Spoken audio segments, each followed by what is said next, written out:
the community. A man locked up tonight in a case that has left the Jewish community uncomfortable for days. 35-year-old Hassan Yehia Chokr facing felony ethnic intimidation charges.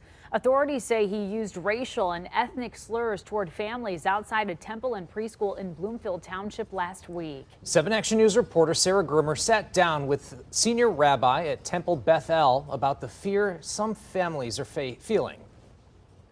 This is the area where the gentleman showed up in his van. Senior rabbi at Temple Beth in Bloomfield Hills, Rabbi Mark Miller, is showing me where Hassan Yehia Chokr allegedly yelled racial slurs to parents and children Friday morning at preschool drop-off. Came into the parking lot, driving a white van, and at first innocently came up to one parent and her kids and asked her calmly, excuse me, do you support Israel?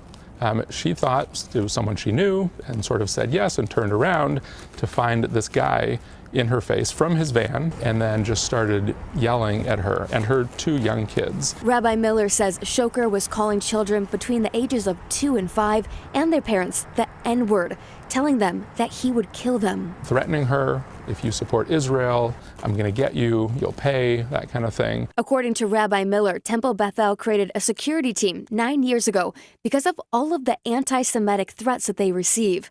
That team quickly came out to the parking lot Friday and Chokr left. According to this Bloomfield Township Police Department release, the 35-year-old resident of Dearborn was stopped by them close by and ultimately taken into custody later by Dearborn police before being charged with 2 counts of ethnic intimidation.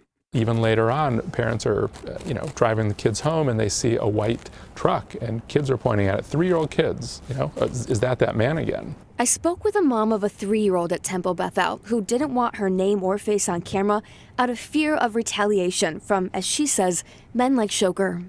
What kind of fear does it put in you as a mother when you're dropping your kid off at school? It's beyond fear. It's no longer safe. Currently, my husband and I are actually resourcing, what are some non-denominational schools that we can send our child to so that we can feel safe. According to the Anti-Defamation League, 2021 was the highest year on record for documented reports of harassment, vandalism, and violence, all directed against Jews. According to the FBI, American Jews, who make up no more than 2% of the U.S. population, are the targets of nearly 60% of religious bias crimes. This is here. This isn't going anywhere, and we need some sort of change to be put in place. This happened to be an anti-Semitic incident at a Jewish temple, but it wasn't by accident that I mentioned earlier that it also included a racial element. It can happen in other communities, and it does. Reporting in Bloomfield Hills, Sarah Grimmer for 7 Action News.